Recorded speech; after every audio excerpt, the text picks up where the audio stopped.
नमस्कार, खबरों की खबर में आपका स्वागत है। सीबीआई की जांच में दिशा सालियान की मौत के मामले में नया खुलासा हुआ है।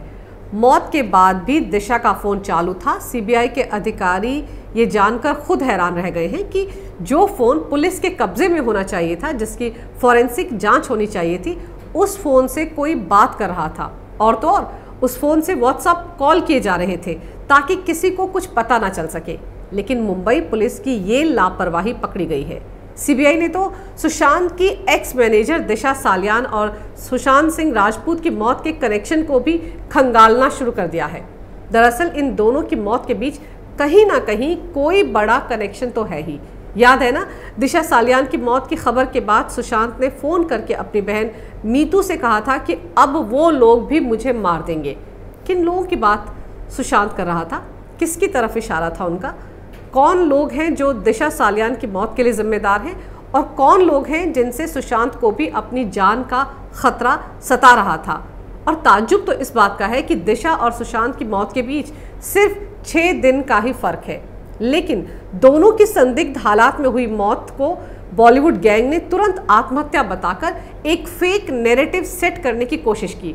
और मुंबई पुलिस के तो कहने ही क्या, वो तो इतनी प्रोफेशनल पुलिस है, स्कॉटलैंड यार्ड जैसी मुस्तैद पुलिस है, उसने तो बिना तहकीकात के कुछ लोगों के कहने पर ही मान लिया कि इन दोनों ने आत्महत्या ही की थी। चलिए पल भर के लिए मान लेते हैं कि दिशा ने भी आत्महत्या की और सुशांत ने भी, लेकिन फिर इनकी मौत की तहकीकात में मुंबई पुलिस ने गंभीरता से हर एंगल को क्यों नहीं खंगाला? क्यों मुंबई पुलिस ने हर सबूत को बर्बाद करने में सारा समय गंवा दिया? क्यों तहकीकात के हर कदम पर लापरवाही का एक नया इतिहास लिखा मुंबई पुलिस ने? यानी कुछ तो है जिसे छिपाने में लगी हुई है उद्धव ठाकरे की मुंबई पुलिस। जहां ईमानदारी होती है वहां इतने सारे झोल कभी नहीं होते। क्यों मुंबई पुलिस ने दिशा सालियान के मामले की जांच पड़ताल ढंग से नहीं की? क्यों पंचनामे में ये लिखा गया कि उसका शव न्यूड हालत में मिला था, जबकि मौके पर मौजूद लोगों ने साफ कहा था कि उसने कपड़े पहने हुए थे? तो फिर दिशा के कपड़े कहाँ गए? क्या वो भी सबूतों को मिटाने के इरादे से समंदर में फेंक दिए गए? अरे हाँ, समंदर से याद आया कि अभी पिछले हफ्ते समंदर से एक नाबालिग लड़की का शव मिला था और इस लड़की के बारे में भी कहा जा रहा है कि इसका कनेक्शन भी सुशांत की मौत के साथ है। दरअसल सोशल मीडिया में ये दावा किया जा रहा है कि ये लड़की एक ऐसी एनजीओ से ताल्लुक़ रखती है जिसके साथ सुशांत सिंह राजपूत जुड़े हुए थे। मुंबई के पॉलिटिकल सर्कल में भी ये खबरें हवा में तैर रही हैं। सबको पता है, पर फिर भी सबको कुछ नहीं पता। जी, इसी तर्ज पर सारा गोरख धंधा चल रहा है। खैर, समंदर में मिले इस नाबालिग के शव को लेकर क्या मुंबई पुलिस ये बताने का कष्ट करेगी कि इस शव का पोस्टमार्टम हो गया है या नहीं? अगर हुआ है तो कहाँ करवाया गया है? कहीं इसे भी बदनाम कूपर अस्पताल में तो नहीं पहुंचा दिया गया? वहाँ पोस्टमार्टम कैसे होते हैं, इसके जीते जागते ताज़ा प्रमाण है दिशा की पोस्टमार्टम रिपोर्ट और सुशांत की पोस्टमार्टम रिपोर्ट। तो खुलकर बताए मुंबई पुलिस कि इस नाबालिग लड़की के शव की पोस्टमार्टम रिपोर्ट में क्या क्या बातें सामने आई हैं, उसकी मौत की वजह, टाइम और क्या उसके साथ रेप या शारीरिक उत्पीड़न किया गया था? क्या इस तरह की बातें सामने आई हैं या इन्हें भी छिपा लिया गया है या इन पर लीपापोती कर ली गई है? दरअसल दिशा सालियान के मामले में तो पोस्टमार्टम रिपोर्ट में बस न्यूड बॉडी मिलने और एक्सीडेंटल डेथ से ज़्यादा कुछ नहीं लिखा गया था। ये तो सवाल हैं जो फिलहाल मुंबई पुलिस से पूछे जा रहे हैं। यानी सीबीआई इस वक्त एक नहीं 3 हत्याओं की जांच पड़ताल कर रही है और इन तीनों में कहीं ना कोई कनेक्शन तो ज़रूर है। चलिए दिशा सालियान के करियर के बारे में बात करते हैं। दिशा सालियान दरअसल cornerstone sports and entertainment private limited नाम की एक सेलिब्रिटी मैनेजमेंट कंपनी के लिए काम करती थी। यंग एनर्जेटिक लड़की थी, कर्नाटक के उडुपी से ताल्लुक़ रखती थी, लेकिन मुंबई में ही पैदा हुई। पढ़ाई लिखाई सब कुछ मुंबई में हुआ। ग्रेजुएशन के बाद उसने टैलेंट मैनेजर के तौर पर कई कंपनियों के साथ काम किया और फिर वो कॉर्नरस्टोन के साथ जुड़ गई। वो भारती सिंह, वरुण शर्मा और रिया चक्रवर्ती की मैनेजर के तौर पर भी काम कर रही थी। कॉर्नरस्टोन एक बहुत बड़ी कंपनी है जो कई सारी सेलिब्रिटीज़ के करियर को मैनेज करती है। क्रिकेट से लेकर कई और गेम्स के खिलाड़ियों के साथ साथ बॉलीवुड में भी इस कंपनी के कई नामी गिरामी एक्टर क्लाइंट हैं। यानी इस कंपनी का क्रिकेट से लेकर बॉलीवुड में भी अच्छा खासा दबदबा है। या यूँ कहें कि इस कंपनी का सिक्का बॉलीवुड में भी चलता है और क्रिकेट जगत में भी। दिशा पहले भी सुशांत के लिए काम कर चुकी थी और अब रिया के बुलावे पर वो फॉर्मली सुशांत को फिर से ज्वाइन करने वाली थी, लेकिन लॉकडाउन के दौरान उसने सुशांत के लिए काम करना शुरू कर दिया था। दोनों के बीच के व्हाट्सएप चैट से इस बात का खुलासा भी हुआ है कि दोनों के बीच बड़ा ही प्रोफेशनल रिश्ता था। लेकिन 8 और 9 जून की दरमियानी रात को 2:35 पर दिशा की संदिग्ध हालात में मौत हो गई। हालांकि टाइमिंग को लेकर भी काफ़ी कन्फ्यूजन है। पुलिस रात 2:30 बजे बताती है मौत का समय, जबकि कई चश्मदीदों के मुताबिक ये दिन के 2:30 बजे की घटना है। 28 साल की दिशा की सगाई हो चुकी थी। रोहन रॉय, जो कि टीवी सीरियल में काम करता है, उसके साथ उसकी सगाई हुई थी। और मुंबई पुलिस के मुताबिक घटना के वक्त दिशा अपने इसी मंगेतर के घर पर कुछ दोस्तों के साथ पार्टी कर रही थी और उसने ज़्यादा शराब पी ली थी। उसके मंगेतर के साथ झगड़ा हुआ और अचानक से उसने बिल्डिंग के 14वें फ्लोर से छलांग लगाकर आत्महत्या कर ली।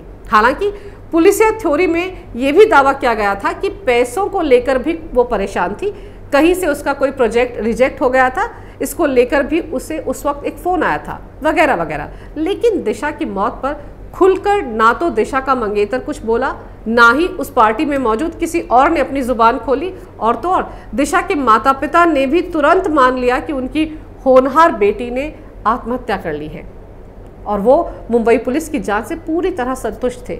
ज़रा सोचिए, एक जवान बेटी की संदिग्ध हालात में मौत हो जाए और परिवार के लोग चुपचाप मौन रखते हुए इसे स्वीकार कर ले, एक सवाल तक ना उठाएं, बात हजम नहीं होती है। खैर, ये घटना 8 जून और 9 जून की दरमियानी रात की है। उधर 7 जून को सुशांत और रिया के बीच लड़ाई हुई और 8 जून की सुबह रिया चक्रवर्ती सुशांत का घर छोड़कर चली गई। सवाल ये कि दोनों के बीच आखिर झगड़े की वजह क्या थी? किस बात पर दोनों के बीच इतना झगड़ा हुआ कि रिया सुशांत का लैपटॉप, उसके सारे क्रेडिट कार्ड और मेडिकल फाइल और बाकी इंपॉर्टेंट डॉक्यूमेंट्स लेकर चली गई। अब सीबीआई जब रिया से पूछताछ करेगी तो ये भी पूछेगी कि क्या उस झगड़े का कोई कनेक्शन दिशा के साथ था। अगर दिशा ने वाकई आत्महत्या की थी तो सुशांत ने उसकी मौत की खबर के बाद अपनी बहन से ये क्यों कहा था कि वो लोग उसे भी मार डालेंगे? ये डर क्यों समा गया था सुशांत के अंदर? खबरें तो ये भी आ रही हैं कि जिस नाबालिग लड़की का शव समंदर से मिला है उसके बारे में एक बड़ा सच दिशा को पता था और वो सच दिशा ने सुशांत को बता दिया था। और ये सब जानने के बाद सुशांत काफ़ी डिस्टर्ब हो गया था और वो इस बारे में मीडिया के सामने खुलकर बोलना चाहता था। याद है ना आपको सुशांत का कोरियोग्राफर दोस्त गणेश, जिसने इस बात का खुलासा किया था कि सुशांत एक प्रेस कॉन्फ्रेंस करने वाला था और ये बात उसने संदीप सिंह को बताई थी। वही संदीप सिंह जो सुशांत की मौत के बाद उसके घर पर और कूपर अस्पताल में सब कुछ मैनेज करता दिख रहा था, कुछ ज़्यादा ही एक्टिव नज़र आ रहा था। और संदीप सिंह ने ये बात उन लोगों तक पहुंचा दी जिनकी पार्टी में दिशा सालियान ने इस मासूम बच्ची को देखा था। और उसके बाद जो हश्र दिशा का हुआ वही सुशांत का भी हुआ। ये भी बता दूं आपको कि मुंबई की मायानगरी में ग्लैमर और पावर का एक बड़ा ही जहरीला कॉकटेल है और वहाँ बॉलीवुड गैंग की पार्टियों में अभिनेता से लेकर नेता और पुलिस के आला अधिकारियों का भी आना जाना होता है। इन पार्टियों में होने वाले अश्लील खेल का खुलासा इनमें से कोई कभी नहीं कर सकता। ये सब तो उस खेल के खिलाड़ी हैं। जाहिर है दिशा सालियान जो एक सेलिब्रिटी मैनेजमेंट कंपनी से जुड़ी हुई थी, वो भी अक्सर ऐसी पार्टियों में जाती ही होगी। ऐसे में क्या ये मान लिया जाए कि दिशा ने कभी इसी कंपनी की तरफ से आयोजित की गई किसी पार्टी में सुशांत की एनजीओ से जुड़ी इस नाबालिग को देखा था? जो खबरें इस वक्त महाराष्ट्र के पॉलिटिकल सर्कल में चल रही हैं उससे तो इसी तरह के संकेत मिल रहे हैं। आपको याद है ना, सुशांत सिंह राजपूत ने एक बार ये कहा था कि उसे बॉलीवुड की पार्टियों में बुलाया नहीं जाता।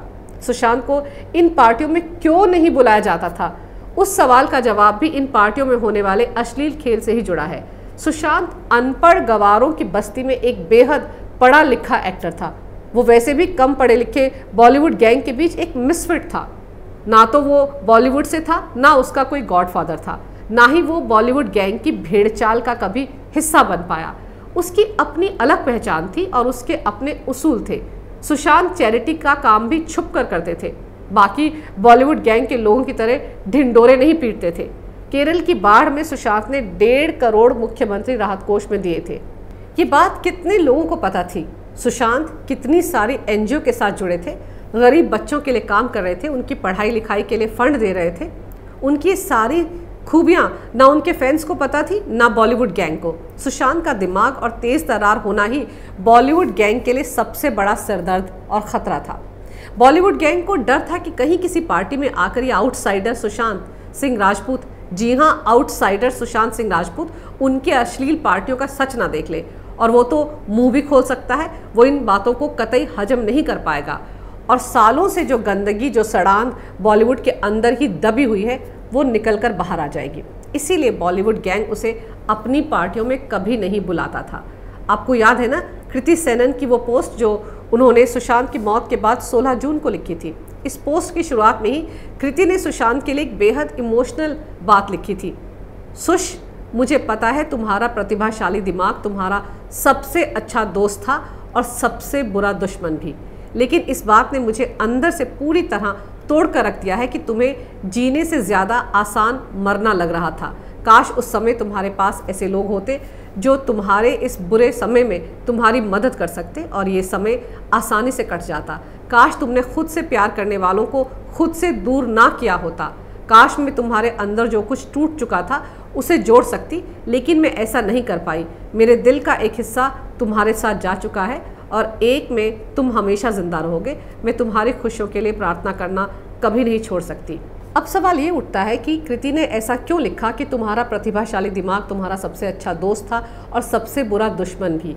क्या कोई ऐसी बात थी जो कृति को भी पता थी कि सुशांत बहुत जल्दी बहुत से मसलों पर रिएक्ट कर देते हैं और बात का बतंगड़ भी बन सकता है और ये बातें उनके लिए भी घातक साबित हो सकती हैं? क्या इस वजह से कृति ने अपने इस इमोशनल पोस्ट की शुरुआत इस लाइन से की थी? यकीन मानिए उस दिन भी जब मैंने ये पोस्ट पढ़ा था तो कृति की लिखी पहली लाइन ने मेरा ध्यान सबसे ज़्यादा खींचा था। कृति खुद एक पढ़ी लिखी लड़की है और बॉलीवुड में आउटसाइडर ही है, इसीलिए उसका ये पोस्ट मेरे दिल को अंदर तक छू गया था और मुझे तब भी लगा था कि इस लाइन में कोई बड़ी बात ज़रूर छिपी है। और आज जब मैं सुशांत, दिशा, नाबालिग लड़की का शव, बॉलीवुड गैंग की वहाँ की पार्टियों की कड़ियाँ जोड़ रही हूँ तो आपको वहाँ की कड़वी सच्चाई बताने की कोशिश कर रही हूँ, तभी मुझे कृति का ये पोस्ट याद आया जिसकी पहली एक लाइन वाकई सुशांत को पूरी तरह से डिफाइन करने के लिए काफ़ी है। जो इंसान किसी दूसरे को दिल से चाहता है बिना किसी मतलब के, वही इस तरह की पोस्ट लिख सकता है और वही दूसरे शख्स को इतनी अच्छी तरह समझ सकता है। वाकई सुशांत बॉलीवुड के लिए मिसफिट थे। यहाँ के नेपोटिज्म और भाई भतीजावाद के लिए वो बिल्कुल नहीं बने थे और उन लोगों के लिए भी खतरा थे जो बॉलीवुड को अयाशी, हवाला, बेटिंग, ड्रग्स का गटर बना चुके हैं। कौन है वो लोग? सीबीआई उन्हें तलाश ही लेगी। उनके नाम मुंबई के पॉलिटिकल सर्कल और बॉलीवुड गैंग को पता है, लेकिन बस ये लोग जुबान नहीं खोल रहे हैं। तो देखिए सीबीआई इस मामले से जुड़े लोगों की जुबान कैसे और कब खुलवाती है। अगर आपको मेरा ये वीडियो अच्छा लगे तो कृपया से लाइक करें, शेयर करें और हमारे चैनल को सब्सक्राइब करना ना भूलें। देखते रहिए कैपिटल टीवी।